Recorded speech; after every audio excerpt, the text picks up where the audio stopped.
Please like it. Bismillah ar-Rahman ar-Rahim. Thank you very much for being here today. آج کی اس press conference کا 1 point agenda ہے اور basically record کی درستگی کے لیے میں بات کر رہا ہوں. کل ایک ایسا بیان دیا گیا جس میں قومی سلامتی سے منسلک معاملات کی تاریخ کو مسخ کرنے کی کوشش کی گئی. پلوامہ واقعے کے بعد 26 فروری 2019 کو ہندوستان نے تمام بین الاقوامی قوانین کی خلاف ورزی کرتے ہوئے پاکستان کے خلاف جارحیت کی، جس میں نہ صرف انہیں منہ کی کھانی پڑی بلکہ انہوں نے پوری دنیا میں ہزیمت اٹھائی. افواج پاکستان کے چوکنا اور بروقت رسپانس نے دشمن کے عزائم کو ناکام بنا دیا.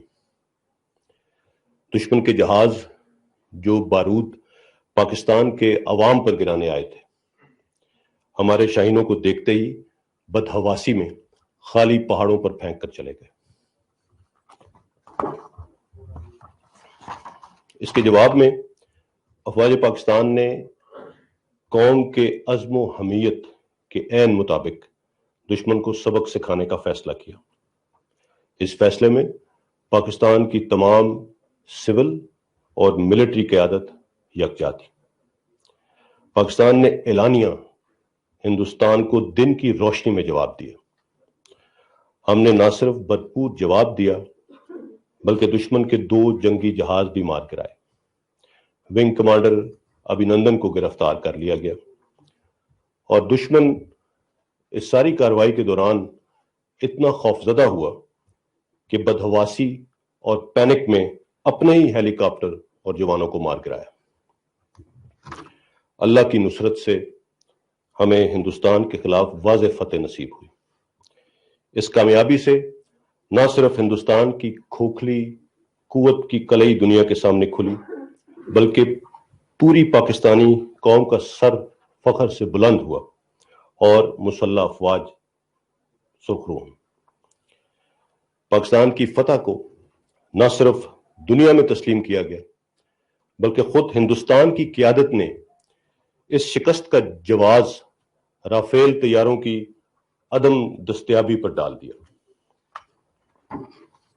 حکومت پاکستان نے ایک ذمہ دار ریاست کے طور پر امن کو ایک اور موقع دیتے ہوئے بھارتی جنگی قیدی ونگ کمانڈر ابھینندن کو بھی رہا کرنے کا فیصلہ کیا. اس ذمہ دارانہ فیصلے کو جو کہ جنیوا کنونشن کے تحت تھا پوری دنیا نے سراہا. میں یہاں ایک مرتبہ پھر تاریخ کی درستگی کے لیے واضح کر دینا چاہتا ہوں کہ پاکستان نے پہلے اپنی کیپیبلٹی اور ریزالو کا مظاہرہ کیا اور یہ فیصلہ تمام جنگی آپشنز کو مد نظر رکھتے ہوئے ایک پوزیشن آف اسٹرینتھ سے کیا گیا. پاکستان کی قیادت اور افواج پاکستان ہر طرح کی صورتحال سے نمٹنے کے لیے پوری طرح تیار تھی. We gave them a bloody nose and it is still hurting. ہندوستانی جنگی قیادت ونگ کمانڈر ابھینندن کی رہائی اور ایک ذمہ دار ریاست کے میچور رسپانس کے علاوہ کسی اور چیز سے جوڑنا انتہائی افسوسناک اور گمراہ کن ہے. یہ دراصل پاکستانی قوم کی ہندوستان پر واضح برتری اور فتح کو متنازع بنانے کے مترادف ہے اور یہ چیز میرے خیال میں کسی بھی پاکستانی کے لیے قابل قبول نہیں. ایسی منفی بیانی کی براہ راست قومی سلامتی پر اثرات ہوتے ہیں اور ان چیزوں کا دشمن انفارمیشن ڈومین میں بھرپور فائدہ اٹھا رہا ہے اور اس کی جھلک آج آپ سب انڈین میڈیا پر دیکھ سکتے ہیں. یہی بیانیہ ہندوستان کی شکست اور ہزیمت کو کم کرنے کے لیے استعمال کیا جا رہا ہے.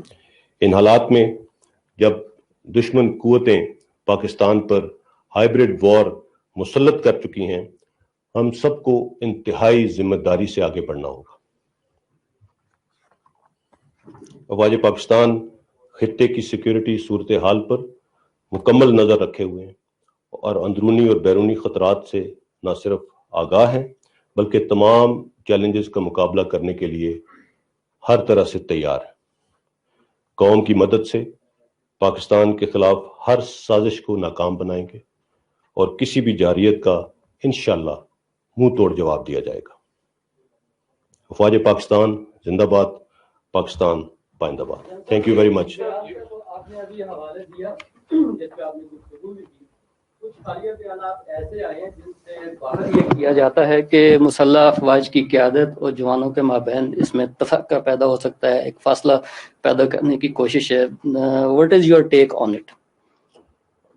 Sorry, I didn't intend to take any questions today. میں جس طرح آپ کو پہلے بتایا کہ صرف سنگل پوائنٹ ایجنڈے پہ یہ پریس کانفرنس تھی، بٹ سنس آپ نے پوچھ لیا ہے تو میں اس بارے میں صرف یہ کہوں گا کہ مسلح افواج ایک منظم ادارہ ہے اور مسلح افواج کی قیادت اور رینک اینڈ فائل کو جدا نہیں کیا جا سکتا۔ مسلح افواج کی لیڈرشپ اور رینک اینڈ فائل میں کسی قسم کا ڈفرنس نہیں ڈالا جا سکتا۔ یہ اکائی ہے اور اکائی رہے گی انشاءاللہ۔ Thank you very much.